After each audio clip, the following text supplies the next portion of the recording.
Okay, we are live Friday afternoon stretch, even though it's nighttime in the UK.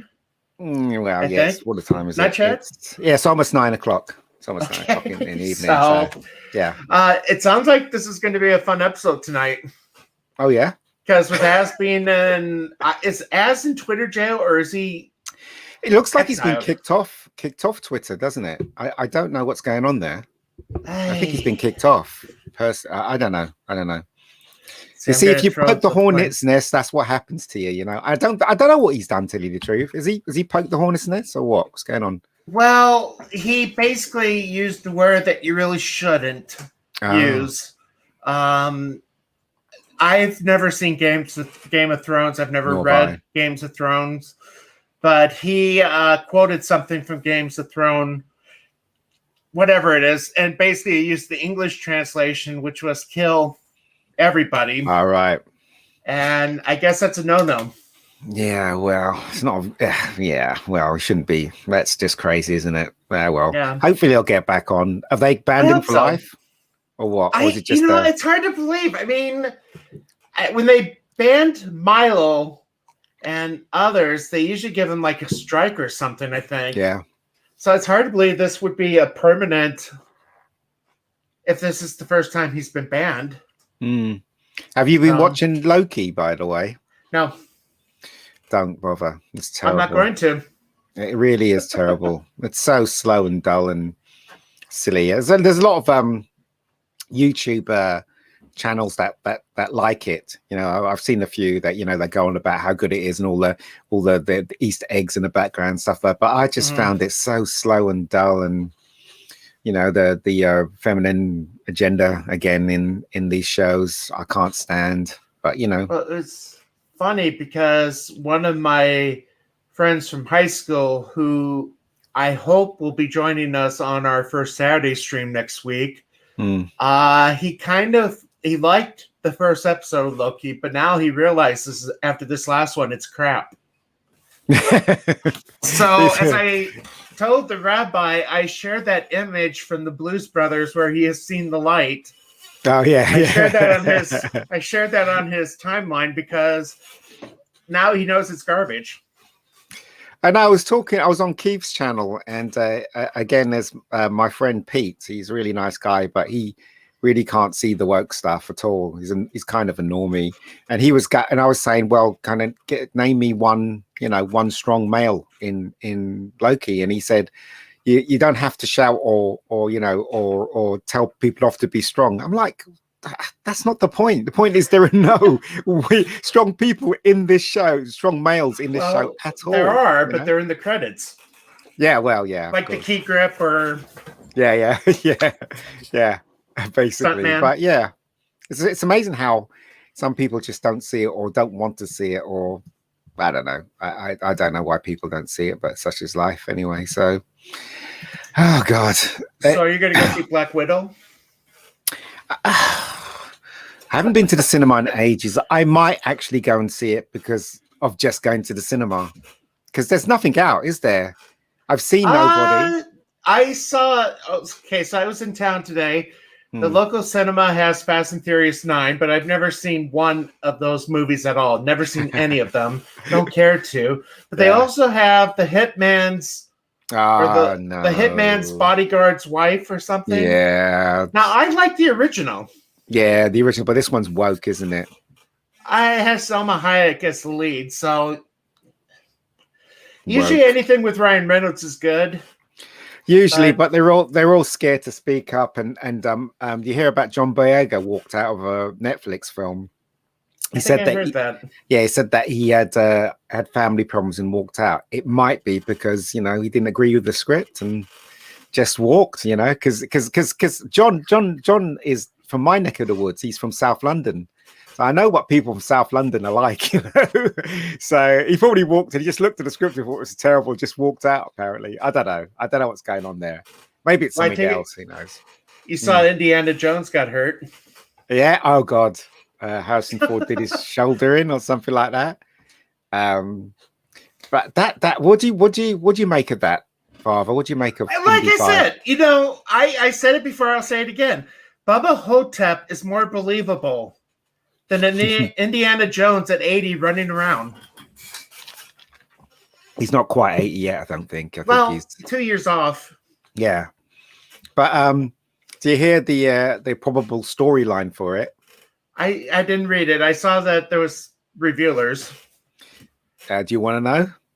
Is it something with World War II? Yeah.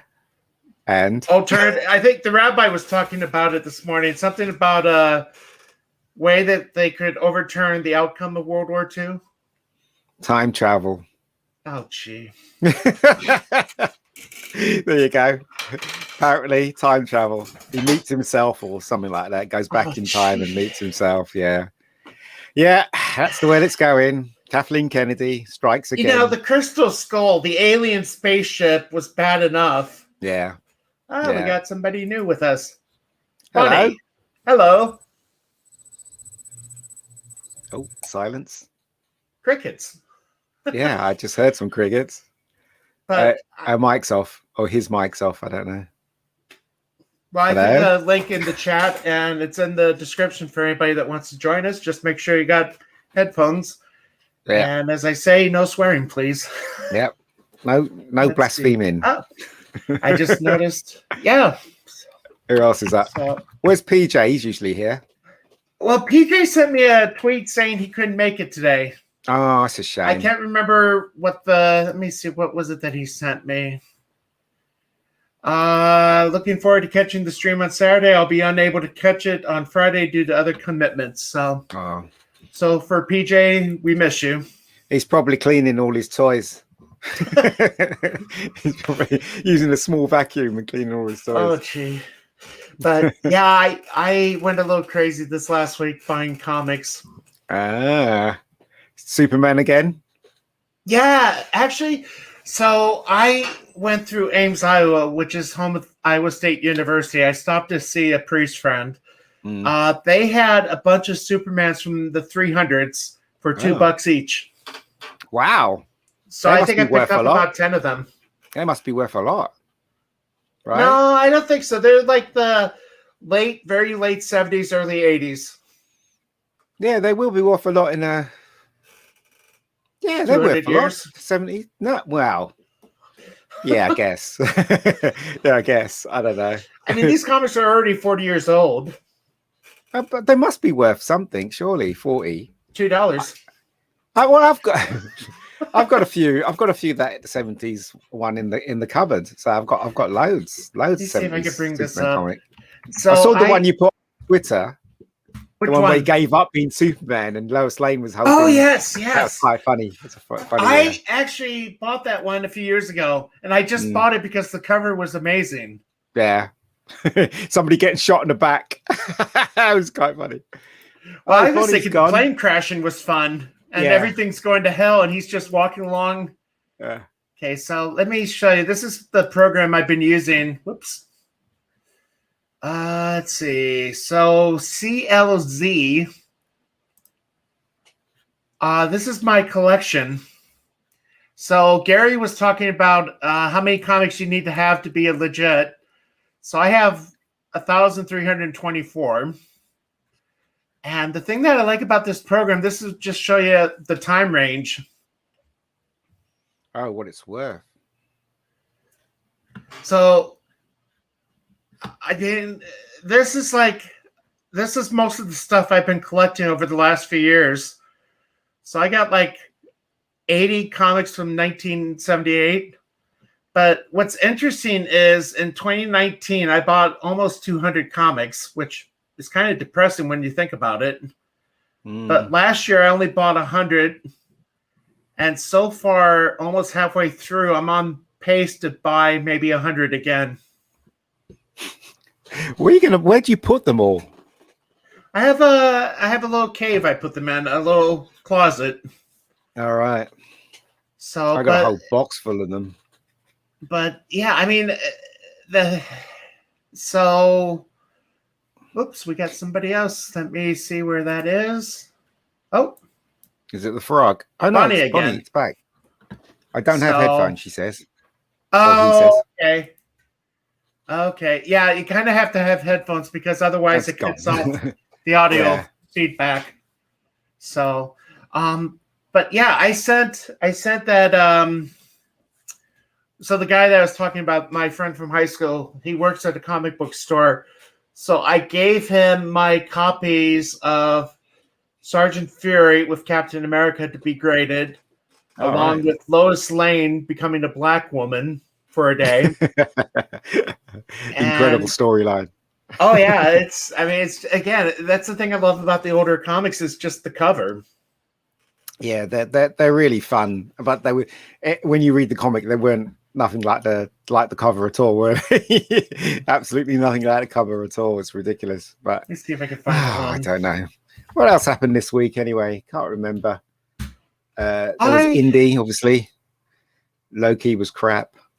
Oh gee. Yeah, I watched the Avengers again. You know, the Avengers. First one? Yeah, the first one. And you know what? It's really good. It is. It's really good. It's a shame they're going this route. It's complete. I mean, the tone of Marvel's completely changed now, hasn't it? It's just completely changed. It's a shame because I don't care what anyone says, right? Marvel movies are boys' own stuff. They are. And it just so happens that women like it, you know? Yeah. You showed this one before. I have. Okay. Yeah, but I mean, again, it's just the example where Superman's a jerk. That's what I love about it. Yeah. So, but yeah, like I said, I was saying before we went live, Clobbering Times is on a live stream with Latino Slant, and I can't remember who else. So, with that, I can't remember that guy's name. He has the frog. He has a frog. Oh, Jed. Jed. Yeah. Yeah, I don't know where he is. He usually gets in touch with me.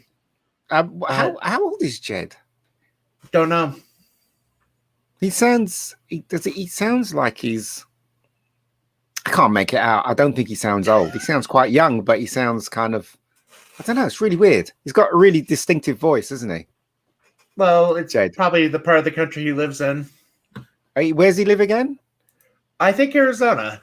Arizona. Oh, okay. Pop culture fellow. So yeah.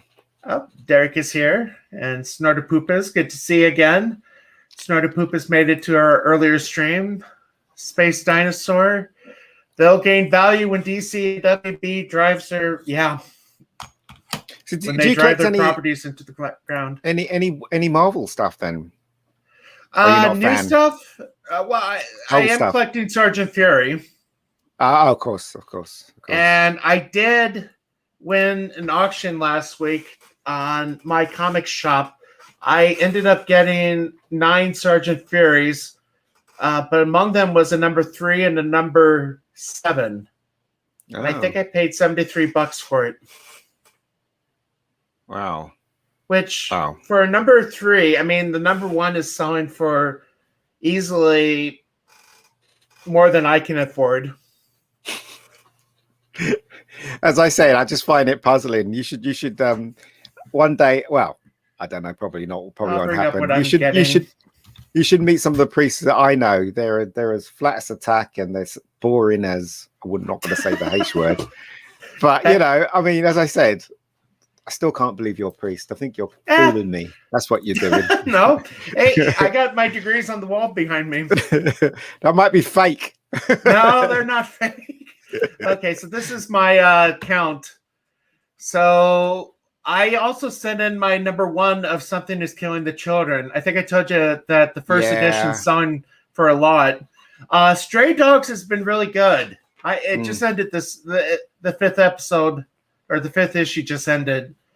But let's see. I added a few new ones. The thing you were asking about Marvel, I hardly have anything of Marvel in my pull list. All right. The only thing I have coming up is a new Deadpool. I got a lot of Spider-Man. I got Spider-Man meets Punisher. I got the famous Spider-Man when Gwen Stacy died. The whole. Oh, you have one of those? Yeah. The whole original? Of. I think it's a reprint. Oh, okay. But the reprint's good too. Yeah, I got the whole of that saga with Green Goblin. You know, from start to finish. Got that. What else have I got? got Sin City, which I really love. That's not Marvel though. I got a couple of Iron Mans, which when Tony Stark was a drunk. I don't know if you remember that storyline. I remember it, but I never read it. Yeah, it's okay. It's okay. It just wasn't great. But that's all. And plus, it's hard to imagine Tony Stark now not being Robbie Downey Jr., if you know what I mean. So when you read those comics, it's completely divorced of what you know of the Iron Man now, So okay, here we go. But, so so next week I got 2 on hold. Star Trek Year 5's been it's been woke, but it's nearing its end, so I kind of want to have the complete set. Yeah. 2 Moons has been good. Basically, it's about an American Indian that is able to see evil spirits in people. Oh. I thought you didn't read stuff like that. No. It's not demonic. Oh, okay. So it reminds me, I got to send that person an email with your question and everything. Oh yeah. So Geiger, has been good. This one's coming to an end, sadly. It's basically an anthology of clown stories. Do you know? Hollywood is looking at all this stuff and they're figuring out how to make it into TV shows or movies. Mm-hmm. It's crazy, isn't it? As I said, I read Sweet Tooth yonks ago, and now it's a TV show, but it's kind of not like the comic because the comic is very graphic and Sweet Tooth's more or less aimed for kids, as far as I can tell. But even though it's got some dark subject matters in it, though. So, but yeah. I wouldn't be surprised if they made some of this stuff into TV shows or movies and stuff because they're basically void of originality. Well, that's the thing. They're making Berserker into a movie. Well, I mean, that was purely created to become a movie. It was a comic, but we knew it was going to be a movie because obviously, what's his name was involved. So Keanu that Reeves. It was going to be, it was going to be modeled on that guy. Keanu Reeves, right? When he started out, everybody thought, he's the good-looking chap. He's going to be either a romantic lead or an action lead. So he's done both. But nobody knew that this guy was going to come quietly and suddenly rise to a height that now he can pick his own movies. Do you know what I mean? Nobody knew that. Yeah. Yeah. Well, it's really John Wick that rebooted his career. Yeah, it was. But he did other movies as well, didn't he? Like Johnny Mnemonic. That was a big flop. But there wasn't really anything impressive after the first Speed. I guess, but I mean, I think that was his first action film, was it not? Speed, or did the other one come before it? The one, the skydivers and Point Break. Point Break. I don't know if that came before it. I don't know. Let us consult the internets. Yeah, but I do like him though. He's. You wouldn't call him an actor that stretches his performance because he has a very limited range, but he has charisma, and Since I don't know how to spell Keanu, I have to do it this way. All right. He's all right. The Matrix. Of course, Matrix is probably the thing that put him right up there, didn't it? So. Oh dear heavens, they are making the Matrix 4. That's I don't really know why. Scary. Yeah. Will Smith turned it down, didn't he? Turned down the Matrix, didn't he? I don't know. Yeah, it could have been a very different movie with Will Smith in it. Okay, 47 Ronin. I heard of that. Yeah, it was okay. Oh, The Day the Earth Stood Still. That was a stinker. He was all right in it, though. He was okay. Wasn't that Will Smith's son in The Day the Earth Stood Still? No, I think you're thinking of After Earth. Okay. Or maybe I think it was his son when he was young. When he was very young. I think it was his son. Yeah. Yeah, it is his son. Okay, it is. Mm. Okay, so okay. Let's see. Yeah, have you ever seen the original? Yes. The original is awesome. Yeah, it is. It obviously it's dated, but it's really funny how when they remade it, it was kind of a bit divorced, actually a lot divorced from the original, wasn't it? Because the message was but they kind of played a lot on that message, didn't they? In the remake. Oh, Snorter Poopus with a good comment. But what question I wanted to ask, right, which I didn't really find out, is the bit where he was being interrogated. No, I never seen the whole remake. Oh, right, okay. Because that guy sounded like the guy did the voice for Hal in 2001. And I just was wondering whether that was him. Well, let us go back to the thing again. Okay. IMDb. Let's see. We'll take a look together on that. Okay, so who is the interrogator? I don't know. But John Cleese is in it. Yes, he is. He plays the father of that really good-looking girl. Can't remember her name. She's in it as well. That was in Labyrinth. She was in Labyrinth. Jennifer Connelly. Let's do this. 2001. Instead of trying to figure out who played the voice, let's look at Hal. Okay, Douglas Rain. He did the voice for Hal. He died in 2018. Oh, okay. Oh, it might be him then. No, it wasn't. No, him. It isn't. Oh, it sounded like him a lot. Yeah, it looks like his last. Well, he hasn't really been in much. Prophets of Science Fiction. Then the Russian-German War. Looks like he did more voice work than anything. Yeah, it did sound a lot like Hal, but obviously not him then. So, Chris P with a good comment. Warts and all. I've never seen Constantine, and I think it's one of those I don't really want to. It's, you know what, Father? It's a fantasy, and it's not scary, and it's I thought it was very interesting.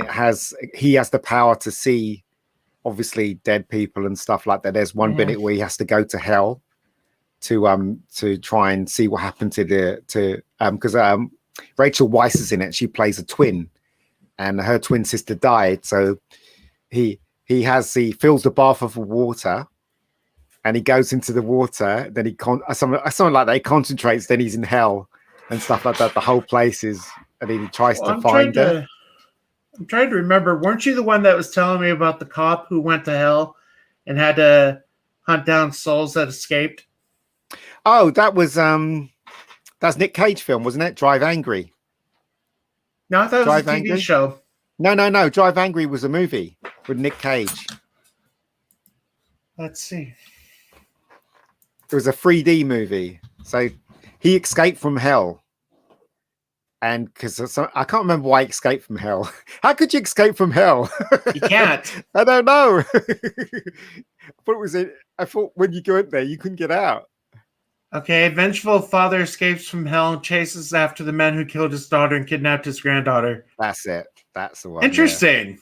Yeah, and it looks like you can watch it on Tubi.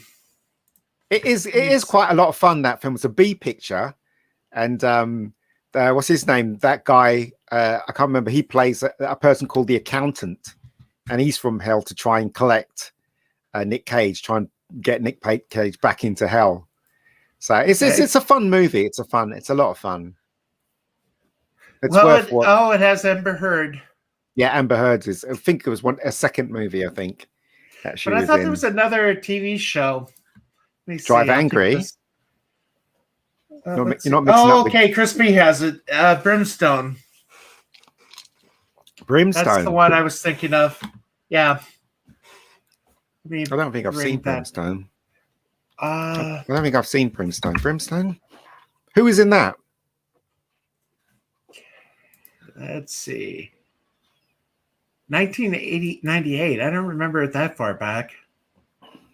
Okay, so Peter Horton. Oh, John Glover plays the devil. He would make a good one. I don't know. I've never seen it. He's Lionel Luthor from Smallville. Oh, of course. What was that other show created by Kevin Smith, where a guy finds out that he's the son of the devil? What was that one called? And then I thought it was quite enjoyable, where him and his friend had to go around capturing souls. Well, it's not Kevin Smith Burn in Hell. No. He made a show. I think he produced it. I can't remember what it was called, but the guy who plays the devil, he does act and look like who you imagine to be the devil if he came on Earth. Basically, I can't remember what the show was called. Sadly, I've seen part of Little Nicky. Oh, that was rubbish. Yes, it was. That was yes, nonsense. It was. I can't remember what it was called though. I can't remember what it was called, but it was. I thought it was quite good, and then it got cancelled. I think it got cancelled after season 2 or something like that. But yeah, it was all right. Sam and Twitch? No, that's not something that's happened yet. Go down. Sucks Less.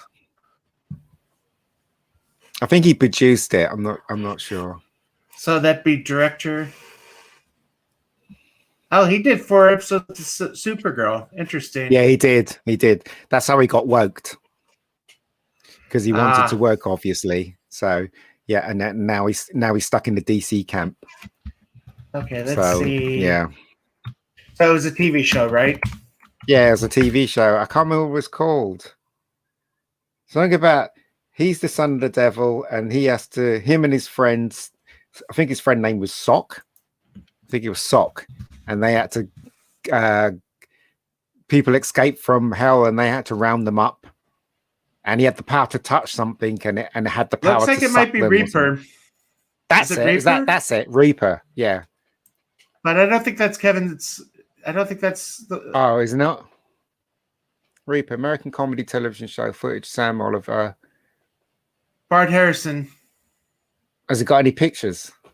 Because if I see a picture of the guy, then I would know if it's no pictures. What? No pictures at all. Oh, is this? Yeah, there it is. I don't know if that's it. I don't know if this is the show I was talking about.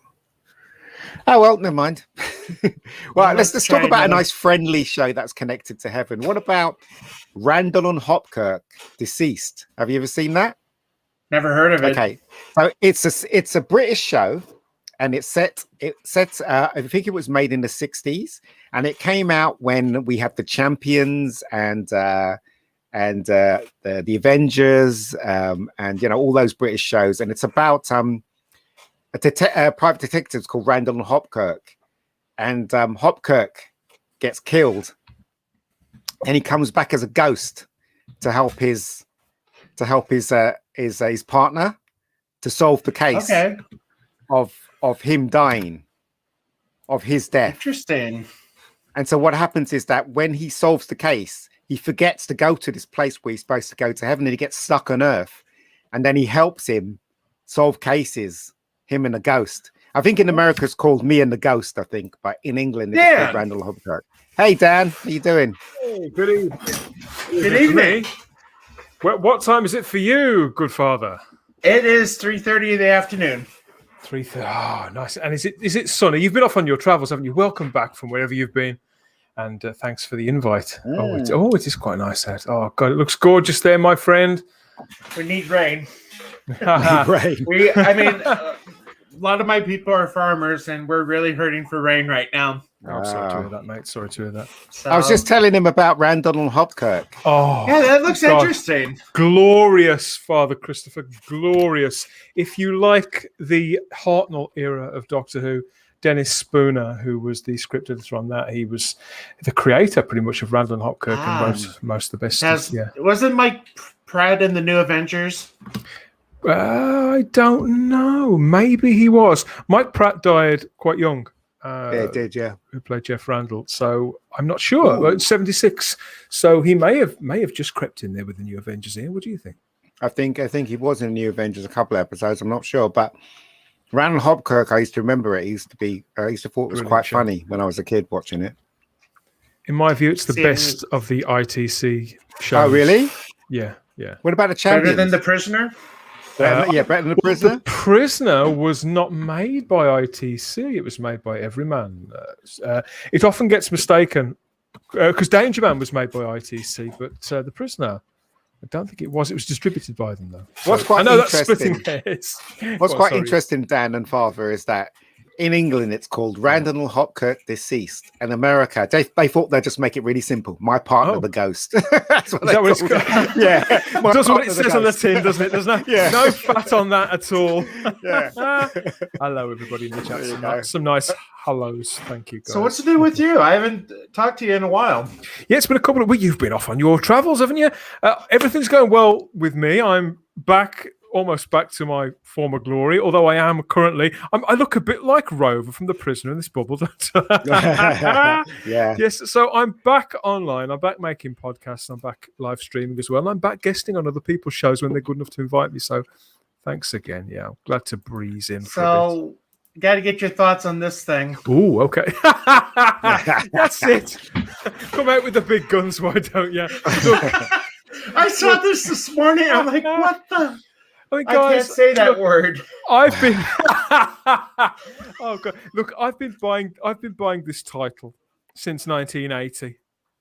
Man and Boy, and I have never been all through the wilderness years, Father Christopher, and I have never ever been so ashamed to pop this down on the counter in the shop and exchange hard-earned money for it. Yeah. It is. One of the darkest moments of my life. Don't laugh.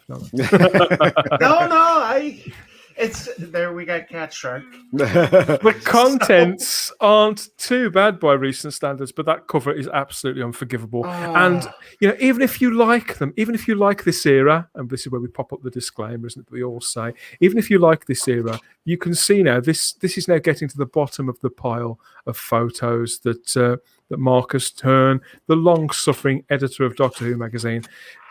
Must be the last picture that he's got left in the pack that he hasn't used yet, because that's just so nothing. It looks like Chat or Woman's Realm, Ian.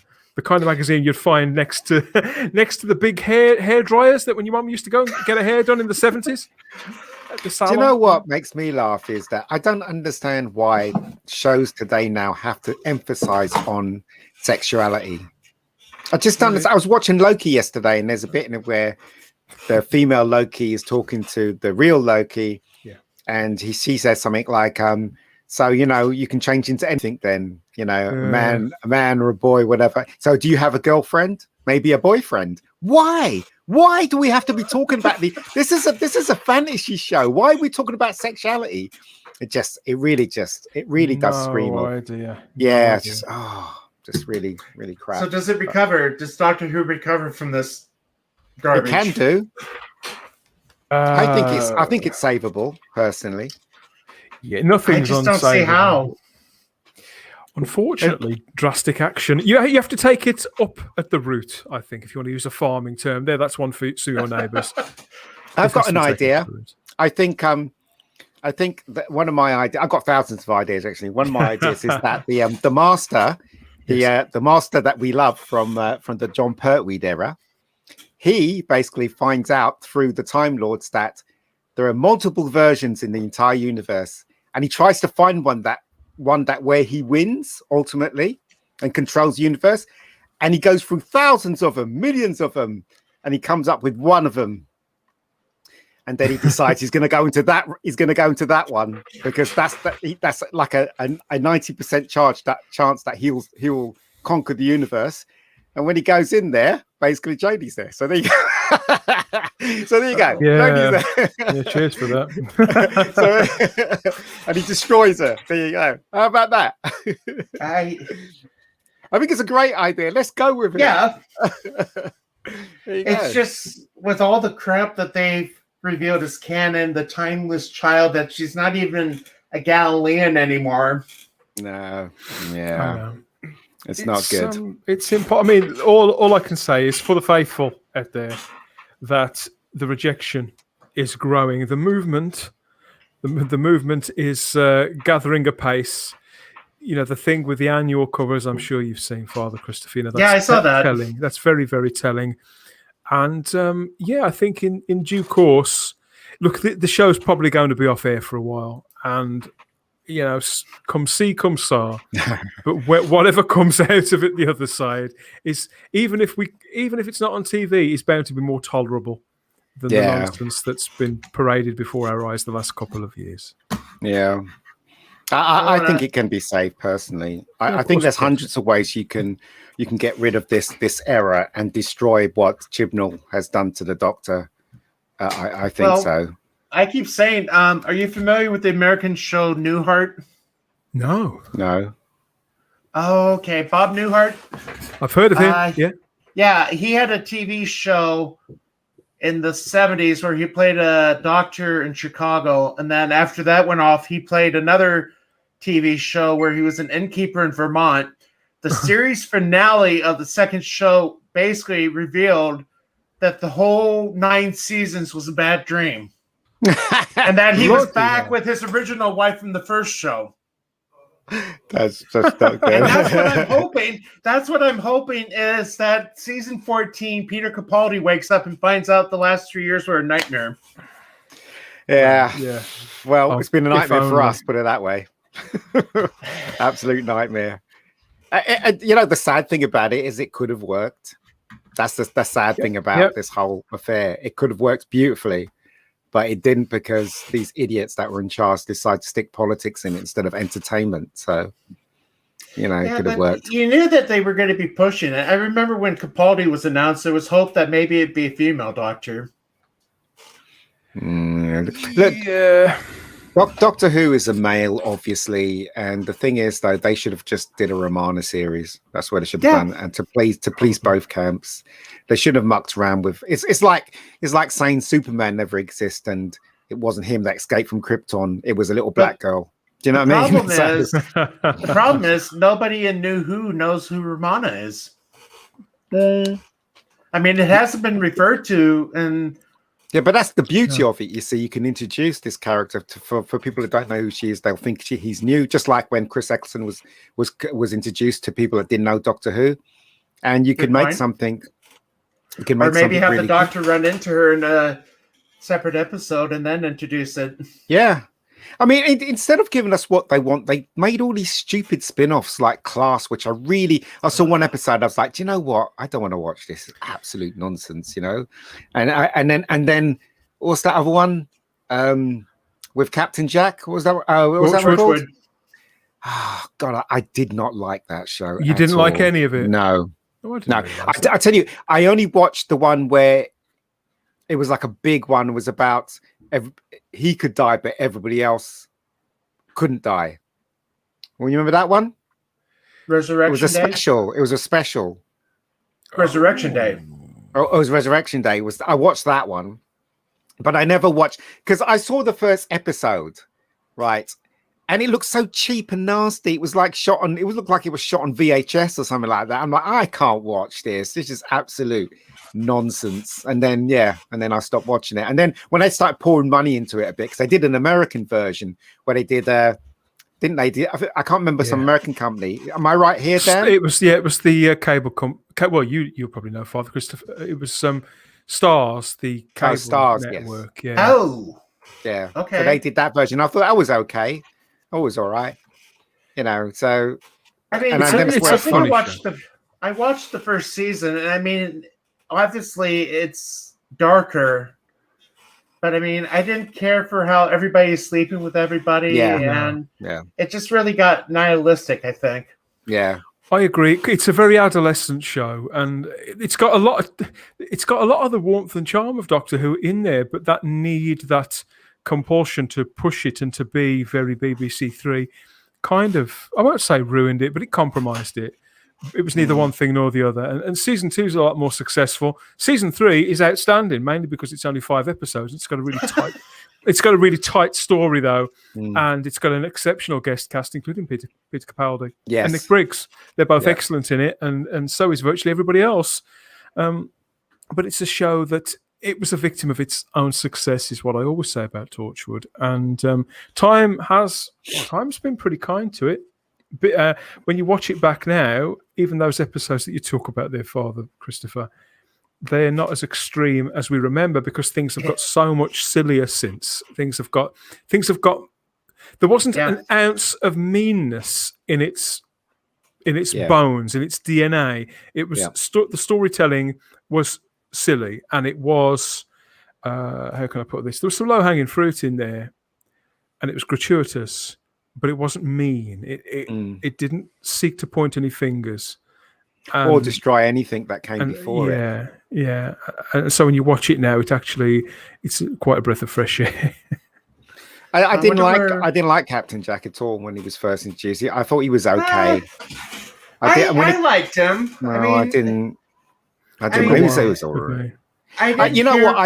Sorry, go ahead. Go ahead. No. I was going to say it was kind of fun watching him. That I'm trying to think. What was it with David Tennant when he's like, "Hi there," and it's like, "Don't come on to her." Yeah. Basically, just saying "Hi there" is a hitting on them. Well, he knows Captain Jack. You know what Captain Jack's like, doesn't he? But I just thought that the idea of having Captain Jack in the climax of Doctor Who, I thought he was sharing time with the Doctor, and I thought it should have been all Doctor and Rose. But it was obvious that Russell T wanted to create a gay Doctor, and that was his version of a gay Doctor, Captain Jack, because Captain Jack had the time wrist thing, didn't he? And he had his own craft, and you know what I mean? He had the coat and everything. He was good looking, and he was gay. So, you know, it was obvious that that's what he was doing. That's what he wanted to create his own version of the Doctor, which was gay, because he is gay. Nothing wrong with that at all, because he didn't try to deconstruct the Doctor or make the Doctor look like an idiot or anything like that. It was Captain Jack was his own man. But then I thought after that, they should have just let it lie. Do you know what I mean? But then he paired in a David Tennant version, and I think he was the face of Bo, wasn't he, at the end?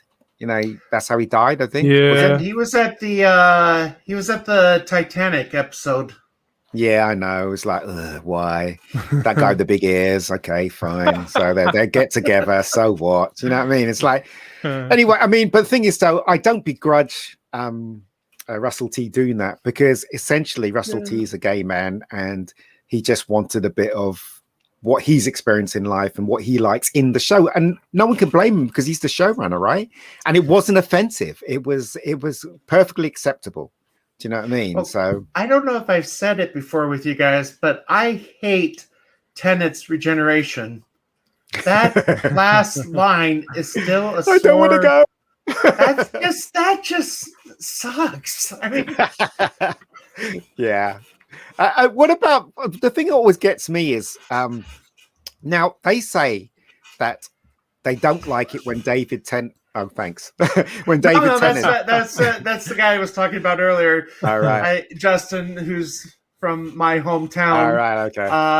I just submitted some comics with him, so. But I'll get them back in about a year, I think. I was about to say, Dan, I do understand why the Doctor exploded, right? And it wasn't because that's how they wanted the regeneration. So let me explain, right? So Christopher Eccleston exploded like that because he sucked up all that energy, right? Okay.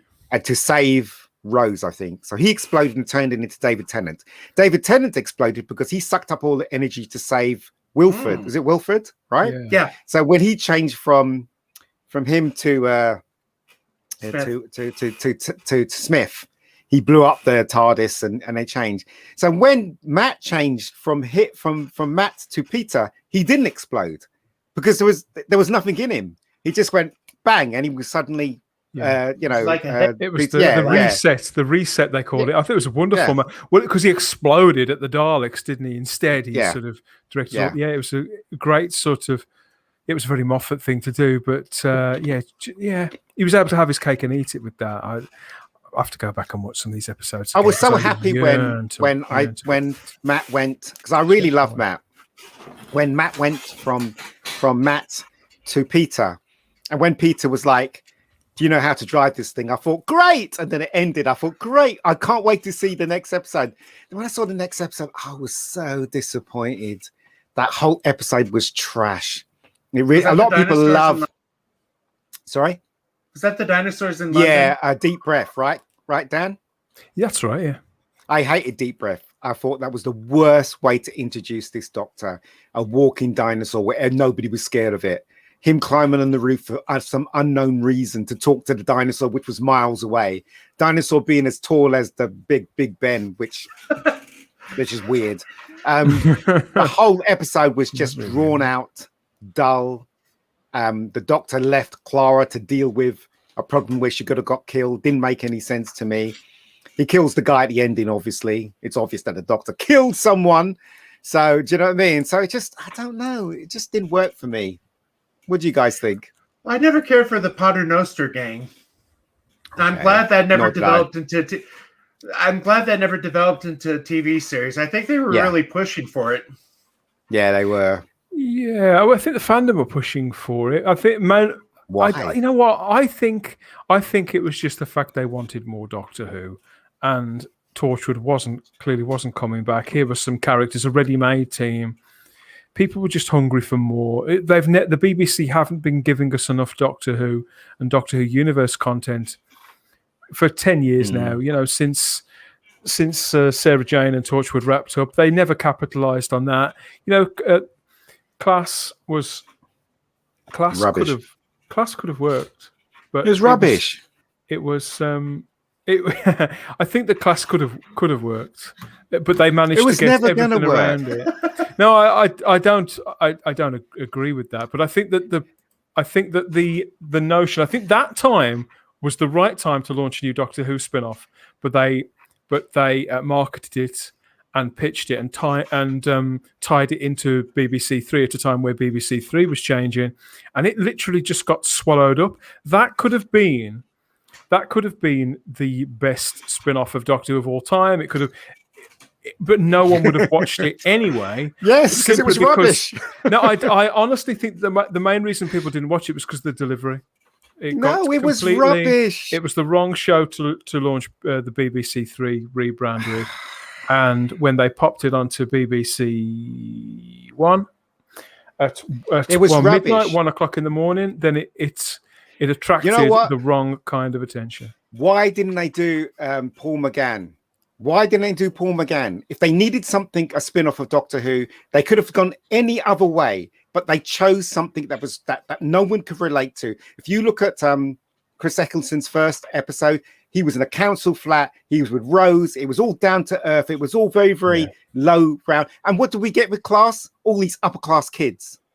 Yeah, that was a major misstep. That was the major misstep with that show. I mean, I thought the girl who led it was quite good, but all the other characters. I mean, they tried with the footballer lad, but after a couple of weeks, you know, he was just a nothing character too.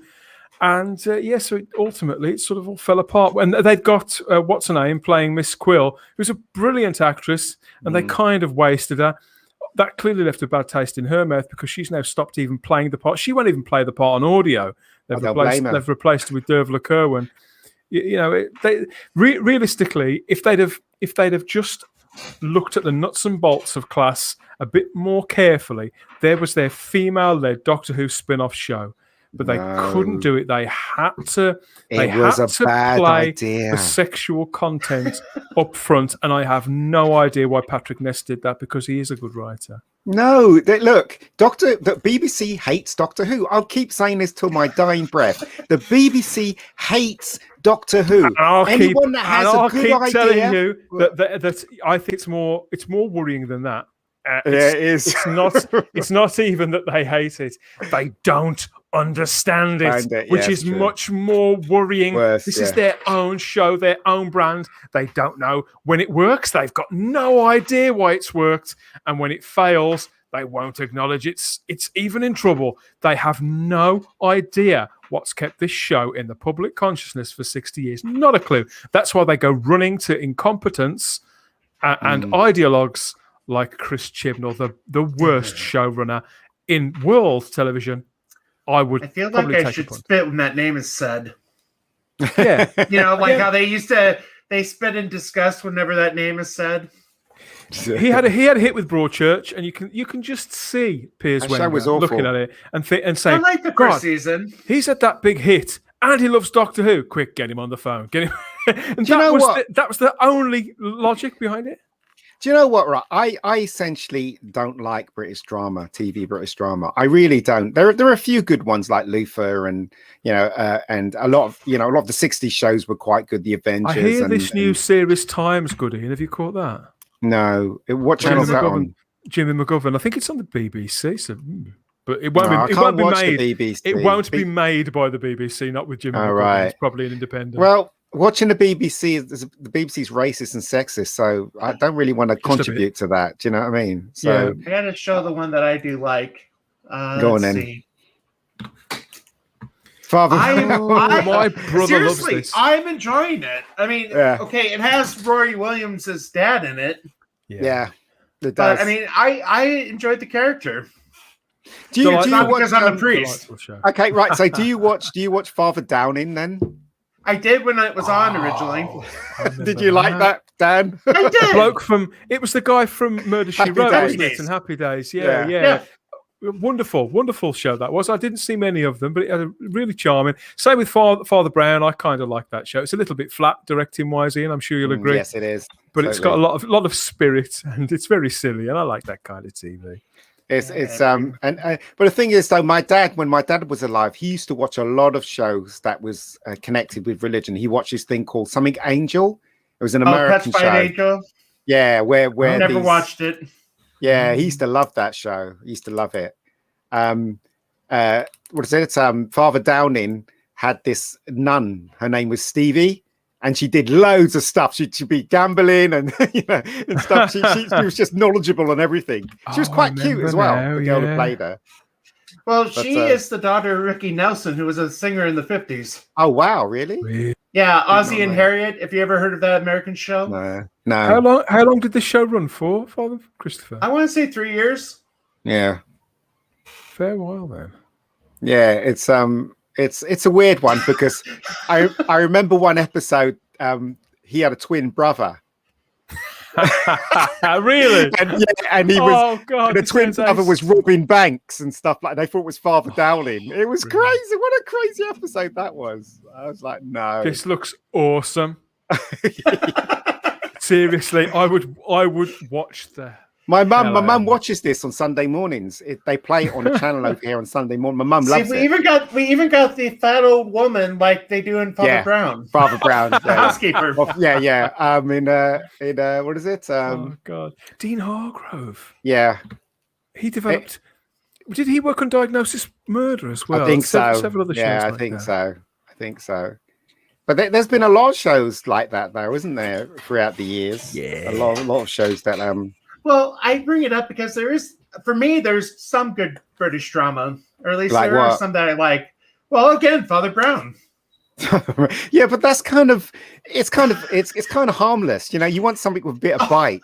That's the thing with British dramas. It's either really depressing or really bad, in my opinion. Have either of you ever seen? I know that our good friend Bolstrek, he loves it. Doc Martin. Yeah, I saw Doc. I like Doc. Is that good? I've never seen it. It is good. It is good. Yeah, it's very good in my opinion. It kind of gets a little bit old as you get into season 8. Yeah. But the first few seasons were genius. Yeah, they were great, and he was great in it. Martin Clunes, very, very, very funny. So in some episodes, very moving as well. Some of the stuff that because he doesn't connect with humans very well, and he's scared of blood. Blood makes him faint. Okay. So, and he's a doctor as well, and he's very abrupt when he tells someone they should do something, and he doesn't have any bedside manner at all. It's kind of like the British version of House, but House is more funnier and got even though House is British. Yes, he is British, but yeah, it's got bigger budget with House. Put it that way. So, but I love House though. I watched all of the seasons of House. I loved it, apart from the last episode, which I thought was absolute rubbish. But I love House. I thought House doesn't believe in God. Either.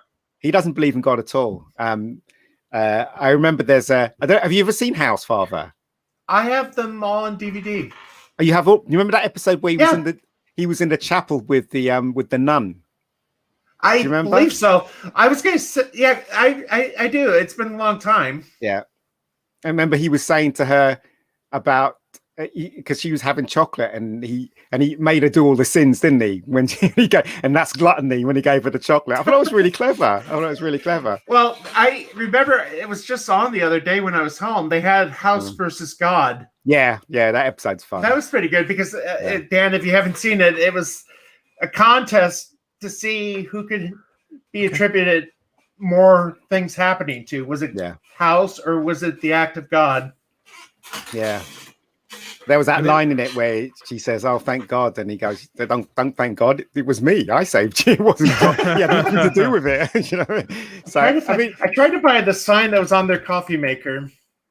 What was on the coffee maker? I'm trying to bring it up. All right. His favorite saying is "Everybody lies," which is true. I know that show ran for a few years. It's a great show. I've always liked it. Liked Hugh. You know what? There's a really great line in it where there's a pandemic in the hospital, so everybody can't leave the hospital, and they're all giving people injections and stuff. And House figures out that it's a child. What's it say? Good coffee. Cheaper than Prozac. But so House figures out that it must come from the kids that are being born in the maternity, and he goes into his drawer and he goes to his group. He says, "Let's go hunting." And Foreman says, "What are we hunting for?" And he opens the drawer and he goes, "Wabbits," and he walks off. I thought that was really funny. And then I gotta say, I mean, his American accent is really good. It's really good. Yeah, it's really good. There's a line in it where he says, "You're suffering from Alice in Wonderland syndrome." And he says, "Don't worry, there's a cure, but there's a downside to it." He goes, "You're going to be very, very late for very important dates." That's what he says. So I always, the lines, if you compare it to British drama and you look at House is so funny and so moving and so, it's just so cool. It is predictable, though. It is, yeah, sure. But that's the nature of the show, right? Yeah. It's predictable. But House is such a jerk. But the thing is, you can see in his eyes that he cares, and he only does it to get a result. And you know what? House is Sherlock Holmes. That's what House is. So the crime is the disease that he has to solve, and his partner, his name is Wilson. Let's make the connection there. Yeah. Dan, have you seen it? Never seen a single episode. Right. I've got a friend. I've got a friend who swears off most TV drama from both Britain and America, but he absolutely loved this show. Very hard man to please, but House was the one show in the last 15, 20 years that's pretty mainstream that he does say, this was really, really good. It was something special. Here we go. This is classic House. They said they'd fix it, but it didn't make any difference at all. Well, sometimes doctors make mistakes, Anna, and you have to try twice as hard to fix them. Are you using your inhaler? All the time. Go through one a week. Oh, God, yeah, I remember this scene. You sure you're using it right? Do I look like an idiot? No. Why don't you show me how your inhaler works?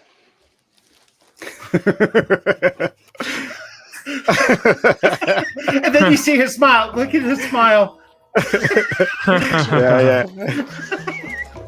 This reminds me of somebody that I know. Really? Yeah. House is brilliant. It's such a good show. I know somebody, and she's just moved away. And a couple of weeks ago, just after the lockdown ended, we got together. Myself, this woman, and several other people that I'm in this sort of friends group that I've got, and she works with people in the community. She's sort of like what they used to call a district nurse, Ian, and she's moved away to go to the other end of the country to a simpler life. She wants to actually be close to nature and things like that, rather than in the black country with all the smoke and the motorways. So she's moved away for this simpler life. But she says, "Oh, I really miss the people," and she was working with she works with vulnerable people to inform them about nutrition and things like that, and she's had this one client who was quite a large woman, and she had to fill in. She's got diabetes, and various other things. And so they tried to restrict her diet because they didn't want her to have a gastric band and all the rest of it. So they asked her to keep a food diary. And so she came back in with this food diary, and it had got like that. This woman was eating like a sparrow according to this food diary. And in the morning, so she put down one bowl of cereal, and then she didn't eat again until 1 o'clock in the afternoon when she had a full dinner.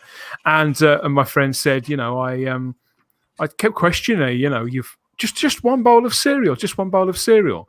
And she stuck to this meticulously, didn't lose any weight. In fact, she started putting weight on.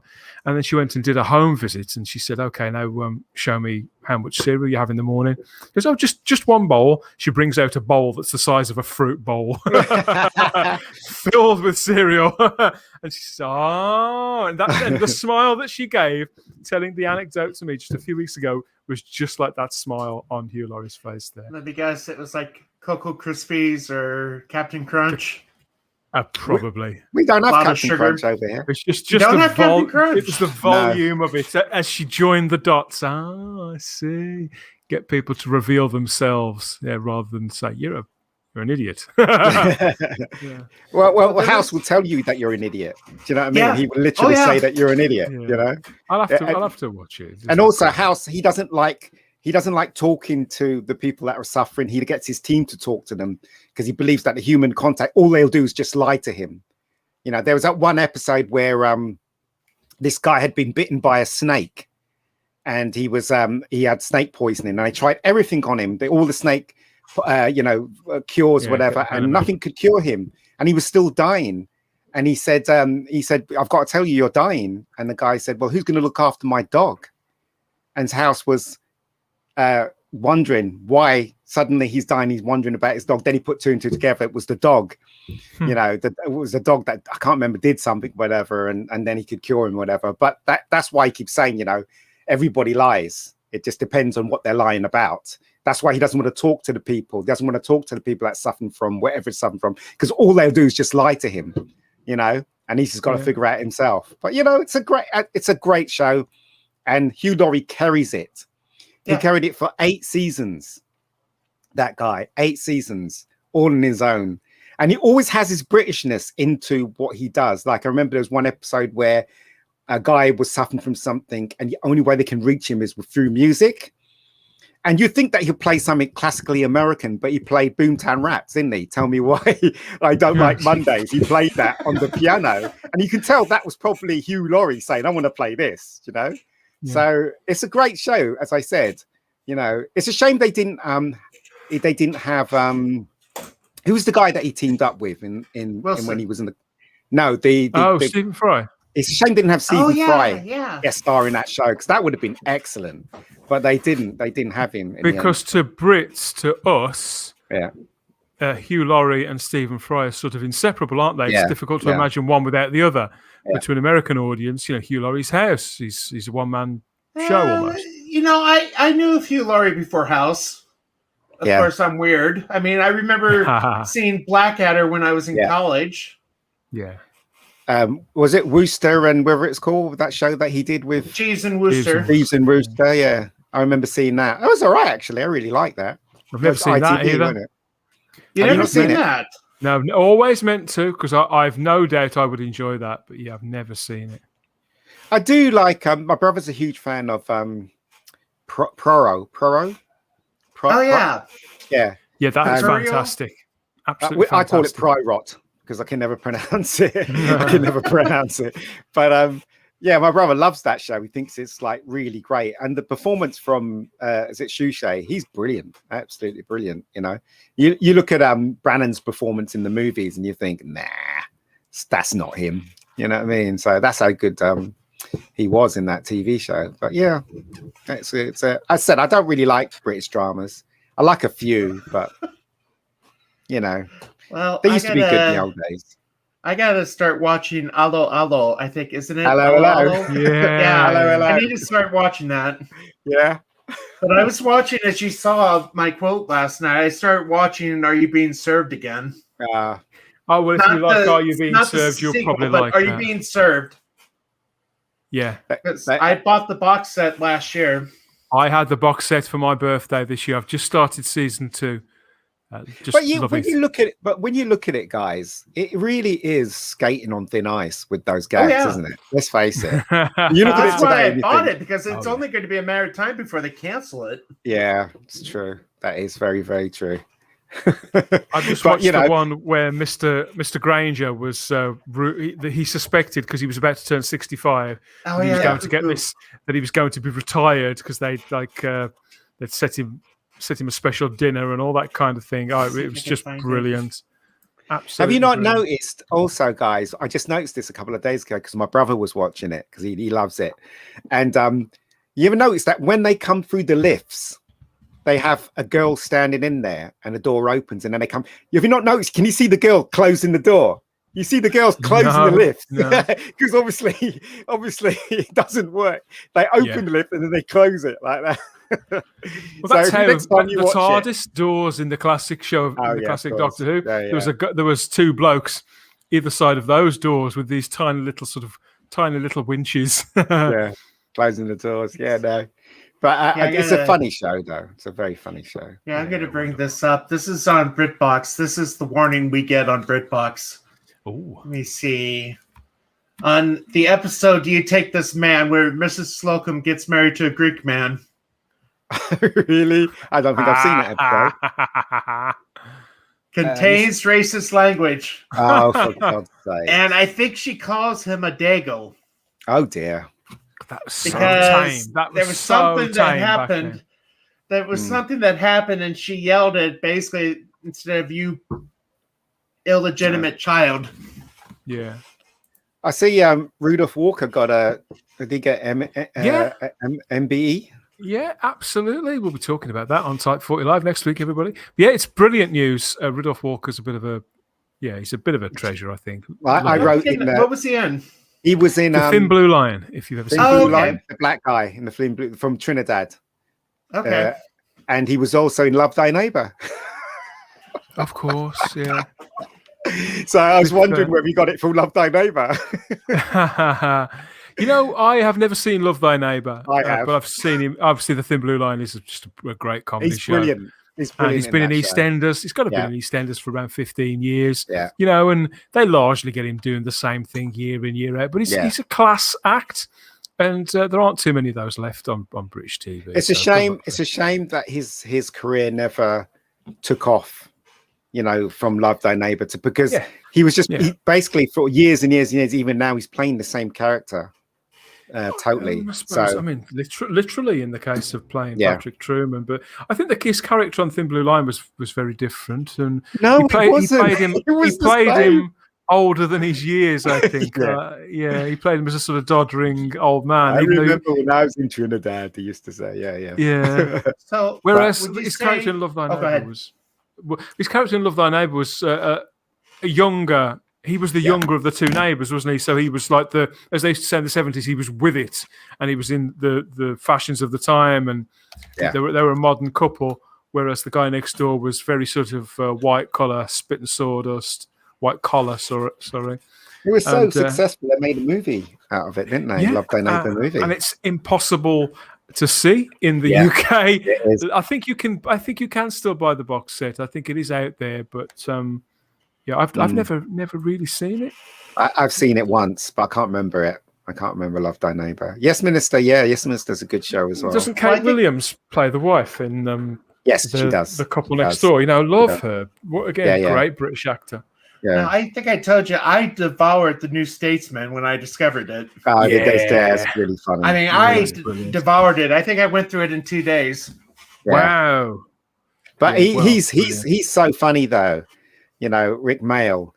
He's got that manic kind of quality about his performance. And watch him do anything. And also, have you seen him in outtakes when he laughs? When he laughs, you just laugh as well because you can tell that he loves his job.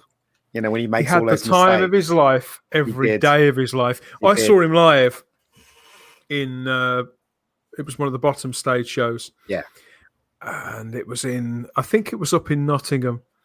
And the entire show, it was supposed to be like a 100-minute show, went on and on because they just kept making each other laugh throughout the entire thing. And they kept dropping the script to take the piss out of the audience Yeah. for being in Nottingham. Like they would do Robin Hood jokes and use the most colourful language you can possibly imagine. Every word under the sun was trotted out, and they had the time of their lives. And I've certainly never seen anything like it on stage. The man was like, it's like he was nuclear powered or something. He bear in mind that they'd probably been touring that thing for around 8 months, and you would never have guessed it. John Cleese is going on a tour of America again. I don't know if it's with the screening of Monty Python, and I've always wondered if it would be. I mean, I know it would be worth seeing it, but the problem is it worth the money for something I probably won't remember years from now? Outside of the fact that I got to see him. What did you think of the Monty Python and the what's it called? Life of Brian. What did you think of that? I mean, there's bits in it that I love. There's bits of it, of course, I don't. Okay. But it caused a huge controversy over here. Yeah. When it was released. I mean, did it cause the same thing over there? Well, I was very young when it came out over here. So I wouldn't have noticed the difference. Oh, right. Okay. When did it come out? 78? I can't remember when it came out. Maybe 77, 78. Yeah, it was around. Yeah, it would have been 3 or 4. The thing is, though, it wasn't, even though it was taking a mickey out of the life of Christ, it wasn't Christ. It was Brian. Right. Do you know what I mean? And I don't understand why they were so upset about it at all. I mean, he's a naughty boy. Yeah, I thought it was very funny personally, and I'm a Catholic, and I went to see it in the cinema. I was just crying with laughter. I thought it was so funny. Some of the stuff they did in that, like the Roman sketch. Was it the Roman sketch? What was the Romans done? It was very funny, and that's along with the I Want to Be a Woman. Yeah, that one was hilarious as well, isn't it? Now you look at it now, it makes sense, right? So I just thought, and also the bit at the ending where they were singing. And also that joke that just came out of nowhere with the alien ship came along and that one I don't remember. The alien ship. You remember that, Dan? Isn't it flying around in one scene? It flies around and it just gets him and then they drop him off for no apparent reason. It just appears. It's what they call a sight gag now, isn't it? But that's what I'm saying. I don't see how, the Catholic faith could have taken that so seriously because it was so stupid. I don't understand why they got upset over something like that, because it was obvious that it was just everything in the world you can take the mickey out of. Nothing is out of bounds. It wasn't wasn't anti-religion, was it? It wasn't. No, that was the thing about it. That was the hardest thing to understand, why people went off the deep end about it. Well, yeah, but I can understand though. I guess, taking the mickey out of crucifixion and all that stuff. Yeah, I can understand why some of them. But if they'd only look closer, they could see it was just a joke, a big joke that was funny. Instead of, I don't know, just looking at the wrong side of it. Put it that way. But that's life, isn't it? Really? Yeah. it's just. I do have that on my iPod. That's life. No. Always look on the bright side. Bright side of life. Yeah, see, had a positive message at the end, didn't it? Even though they were all going to die. Yeah. So, Well, I did get to see Spamalot finally. I think it was 2 years ago. Yeah. How was that? It wasn't bad. I mean, you wonder how they're going to do it on the stage, and it actually worked. Yeah. I liked Time Bandits. Oh, I love Time Bandits. Brilliant. Absolutely brilliant. The ending scared me to death as a kid, where the parents exploded.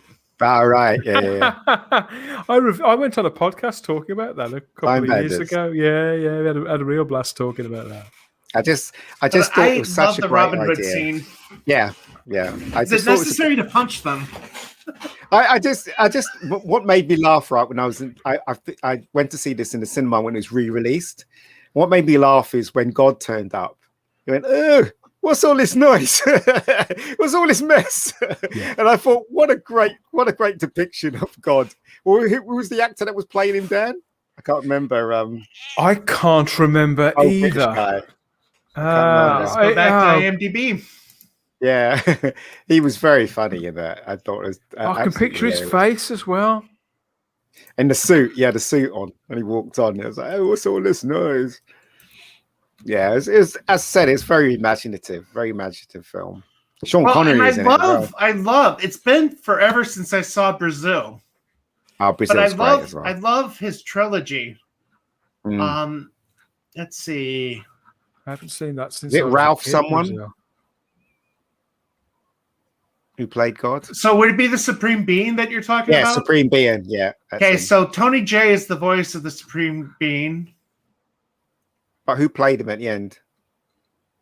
Ralph Richardson. That's it, Ralph Richardson. He played him. Yeah, yeah. That's it's a very good. I love that film because it's very, very imaginative. And in the script, behind the scenes, they were saying in the script they wrote, "We want Sean Connery to play this part." I remember the bit in the script, and they got Sean Connery to play the part. They didn't think they were going to get him, but they got him, and they were lucky that they got him because he plays the fireman at the ending, doesn't he? Yeah.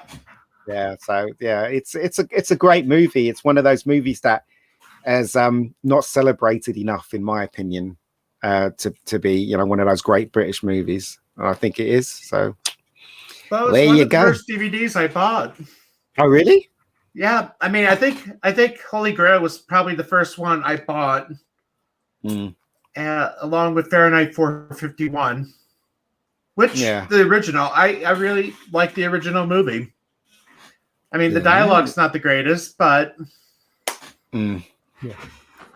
yeah, I kind of, as I said, I kind of like Time Bandits. In fact, I wonder if Time Bandits out on Blu-ray.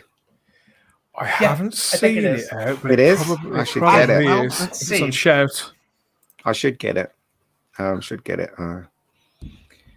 ordered my my Indiana Jones box set 4K, so that should be coming any day. Oh, yeah. Not going to wait. You're not going to wait for the 5 film box set that's coming later.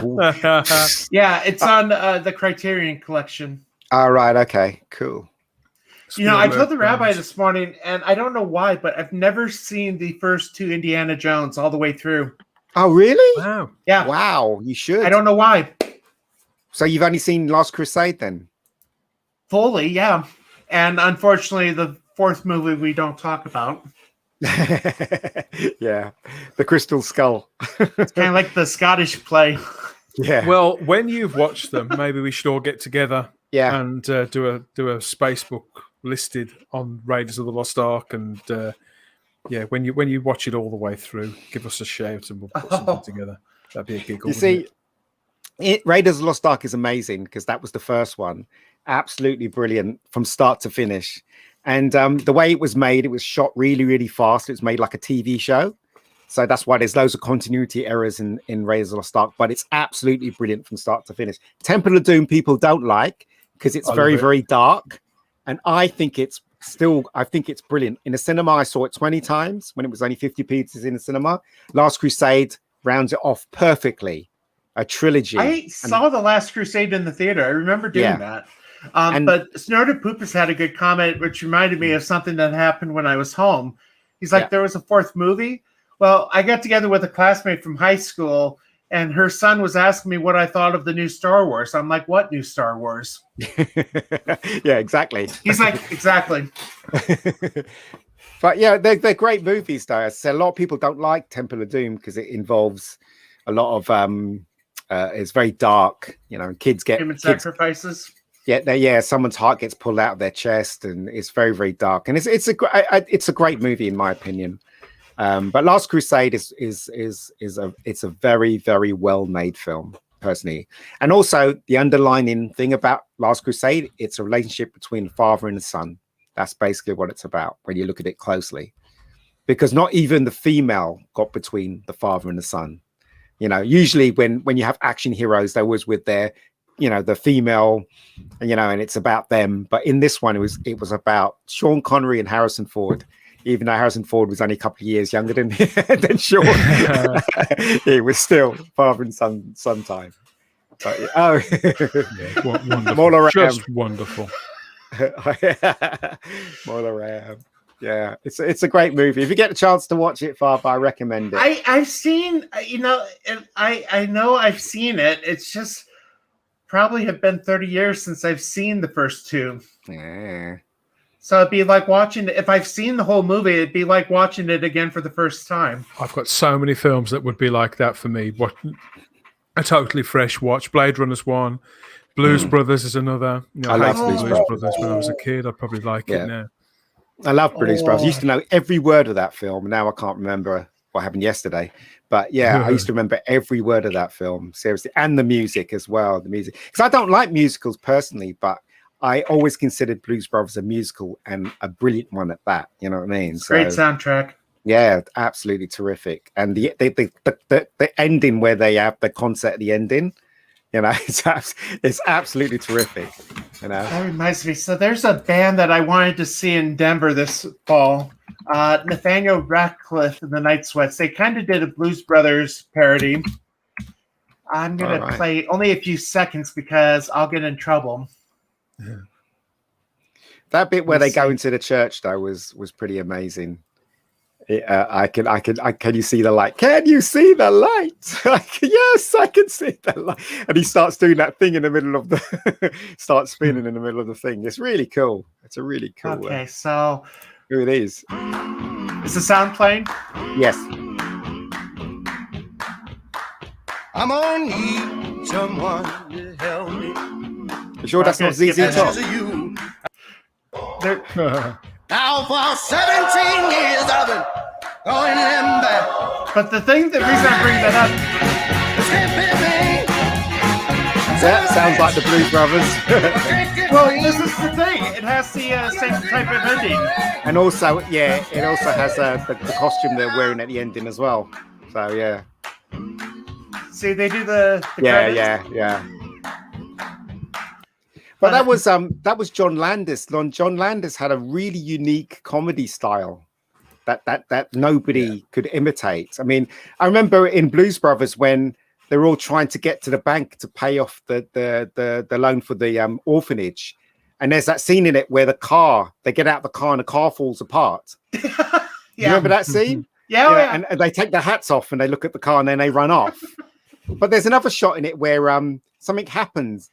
And John Landis has shots of statues, just like looking like that and stuff. And I thought that was really funny. I mean, John Landis was a comic genius. I mean, look at the films that he did in the past. They were amazing, you know, from that film to, I don't know, to Coming to America. Places, American Trading Places. Yeah, they were great movies. What's it? Kentucky Fried Movie. Kentucky Fried Movie was hilarious. I thought love Rex Danger, even though I can't show that. What's that? Rex Danger, attention seeker, or no, Rex Kramer, Rex Kramer, danger seeker, I think it is. Right, where he goes into a crowd of minorities and yells the no word. All right, okay. But that's that bit happened in Blues Brothers. Remember when they were waiting in their car, and see the Illinois Yahtzees. Nazis, yeah, Yahtzees, and they drive their car and they'll fall into the water. That was hilarious. So a movie's coming back to me, yay! In my head. Dan, have you ever seen it then? When I was a kid, when I was a kid. Because I think I probably saw it because it got Dan Aykroyd in it, and I thought he was cool because he was. It has Carrie Fisher in it. Yes. And Carrie. Obviously, Carrie's always worth seeing in pretty much everything, apart from. It's got Twiggy in it. Here's an old one. Under the Rainbow. What's that? Oh, I've heard of that. With Chevy Chase and Carrie Fisher's in it. Yeah. And there's a bunch of it's the making of The Wizard of Oz, and there's Yahtzees in it too. Oh, I've never seen that one. I've never seen it. It's quite a hard film to come by now, from what I can remember. It's come out in the early 80s, like before Chevy Chase was, or before he was Fletch and things like that. But it was Love Fletch. I think it's just been re-released quite recently because I remember seeing it on VHS in the rental store when I was a kid, but I never actually rented it. Mm. You guys, do you ever see a film that you thought was quite magical? And for some reason, every time you see it, you have that same feeling? All the time. Princess No? Bride. Princess Bride? What about you, Dan? Magical. Yeah. I'd say Labyrinth has that quality for me. Labyrinth. That's Yeah. another good one. You know what mine's is? Apart from E.T., of course. The Muppet movie. Okay. When Yeah, I I saw can- the Muppet movie, get that. I thought that film was really magical. I don't know why. I just thought it was just so sweet and, But fun. didn't you and- see the Muppet movie being made? You saw some of that being shot, Yes. didn't you? No, it Oh, was the nice. Great Muppet Caper. Yeah, Battersea that- Park. I saw that in the theater. Yeah, so basically they had this scene in it where all the Muppets are riding their bikes in Battersea Park, and I live near Battersea Park. So I saw them shooting that scene. And to this day, I don't know how they did that. Because you can see Kermit riding the bike and Miss Piggy, and they didn't have CGI in those days. As I said, I was watching them how they did it, and I still don't know how they did it. So yeah, Great Muppet Caper was the second one, I think. So, but yeah, I just thought the Muppet movie was so magical from the first scene where he's in the swamp playing the guitar, or is it what is he playing, a banjo? To right to the ending when Orson Welles gives them a job. I just thought it was a great movie. I just thought it was a great movie. Do I sound crazy? Probably. No. I certainly remember. I remember the Muppet movie very well. I haven't seen any of those films in a long time either. No. I can see why people talk a lot about the Muppet Christmas Carol, which I do think is a Yes, I lovely film. love that. I've never But seen the it. ones in Have you the not seen 80s, it? No. It's, yes, Oh. Now I can't remember. recommend Do you it guys have Burger King over there? Yeah. When I was a kid, when the Muppet movies came out, they had the glasses for the movie. All right. You Okay. could buy the glasses. Oh. Let me see if I can find that. But the what's it? What is that one called? Christmas Carol.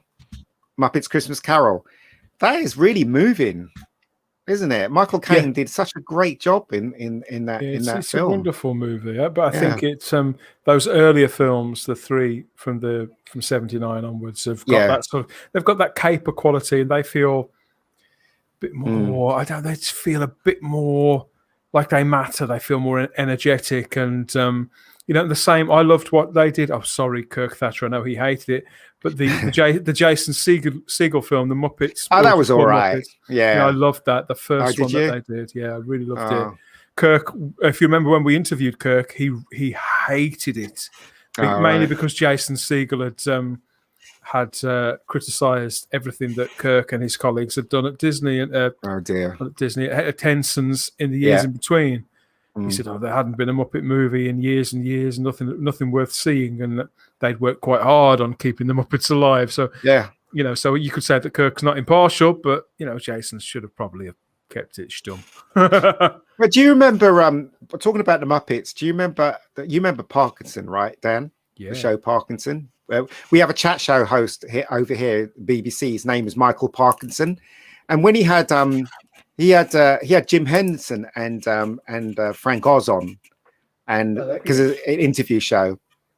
And when they used to bring the Muppets out, the cameras always used to move away from Jim Henderson, so all you saw was the Muppets and Parkinson talking to the Muppets. And even then, when I was a lot younger and watched that on TV, even then, I still believed Miss Piggy was alive. Do you know what I mean?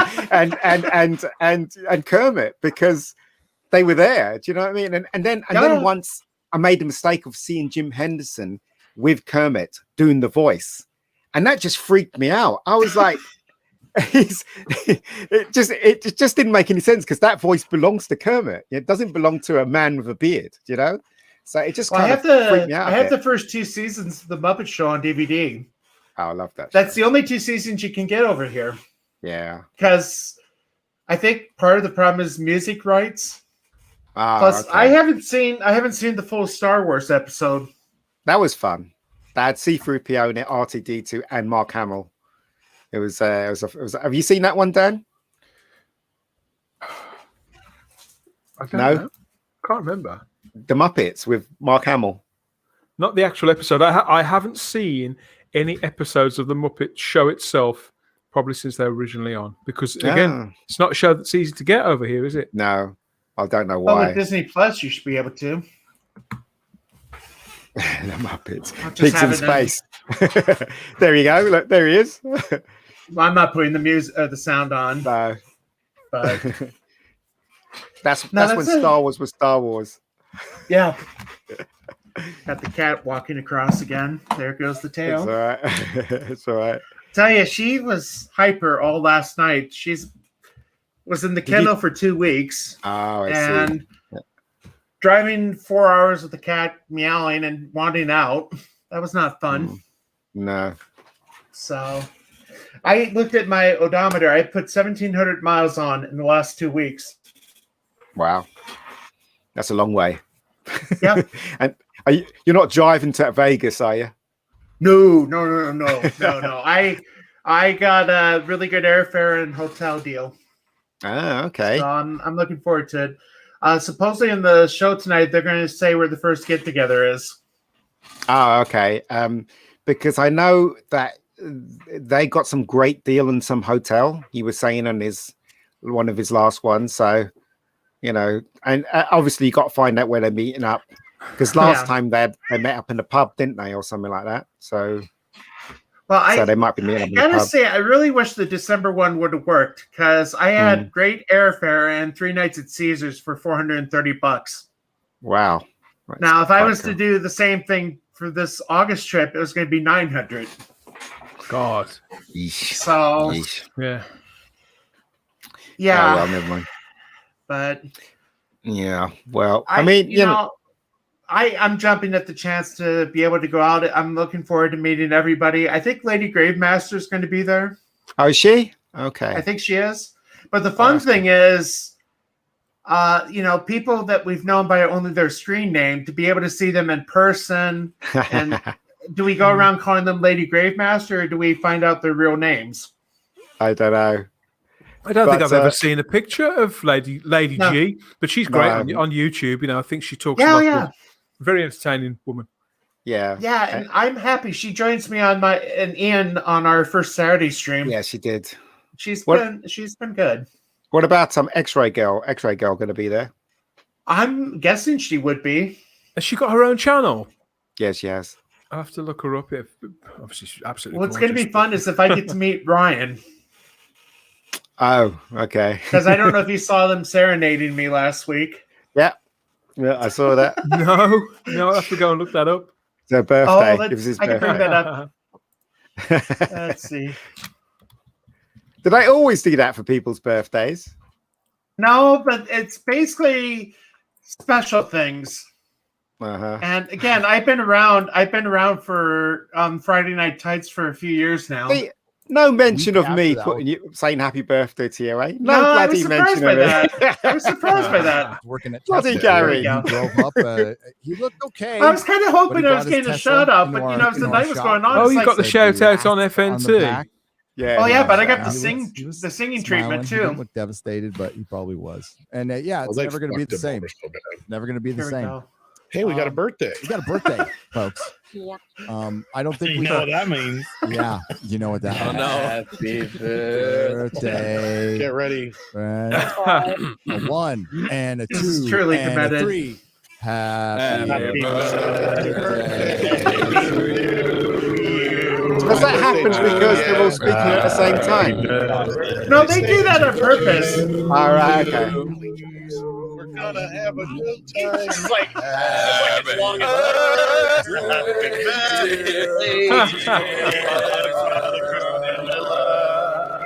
Don't use the Lord's There, name in right vain. there.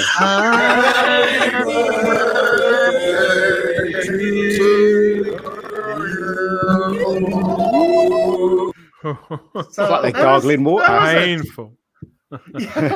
well, Good well, lads. let me pray the rest of it because comics was even talking about that. And we'll go till the end. the customer's like, please don't ever do that again. Unsubbed. Unsubbed, unfriended, unsubscribed, unfollowed, not going to LA. I swear the last time y'all Vegas did now. that for Gina Carano. So, They did it for Gina Carano? Good God. yeah. Dear, oh dear. So it looks like we're now in the waiting part for Friday Night Tights. Friday Night Tights. They'll come. They'll come, and they're always late anyway. They're always But late. I don't know how much longer you guys want to go since you're what is it 10:30 over there now? Yeah, it's Yeah, knocking on. When do they kick off? When do the boys kick off on? Well, 17? it's supposed to be now, but knowing them, it'll probably be a half hour. Yeah. So if you guys need to run. I mean, okay, I'm around fine. As I said, I'm here for the duration. It's not a problem with me. Unless you guys want to leave, it's fine with me as well. So yes, I'll be shooting off. I think I've got a few things to do, but okay. yeah, I've enjoyed it. I've enjoyed it done myself. Yeah, I'm glad you made it. That's the close then, isn't it? Thanks for inviting me. I'm streaming. Hopefully, I'm streaming tomorrow. God, I've really got to talk about Loki. Who you got on tomorrow, Dan? I have no idea. So if you're free, Father Christopher, I haven't asked anybody I haven't yet. seen Loki. I have not seen Loki, and I'm not going to. I'll get. I think you definitely win on that. I have considered giving it a miss this week and waiting until next week and doing a double bill on it because it is starting to get painful. We shall see. I'll give it some thought. But we shall see.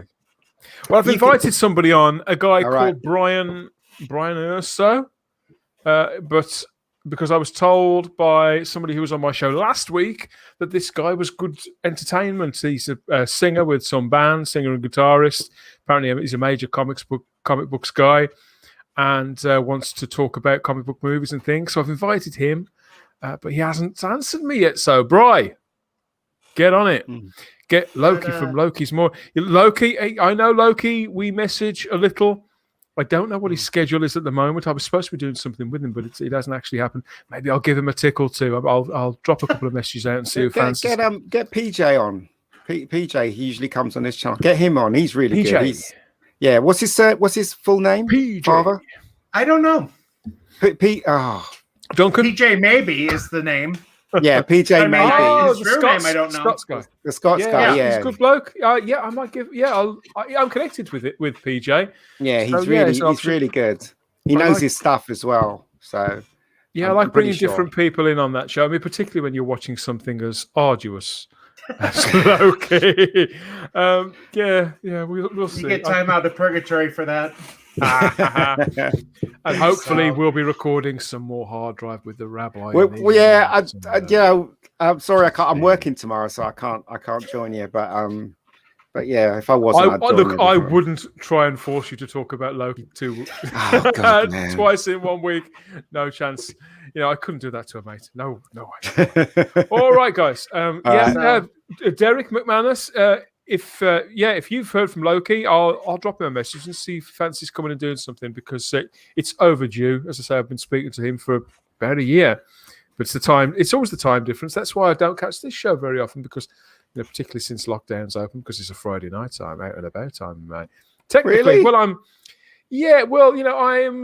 I still think of myself as single, although I'm dating. But we shall see. All right, guys.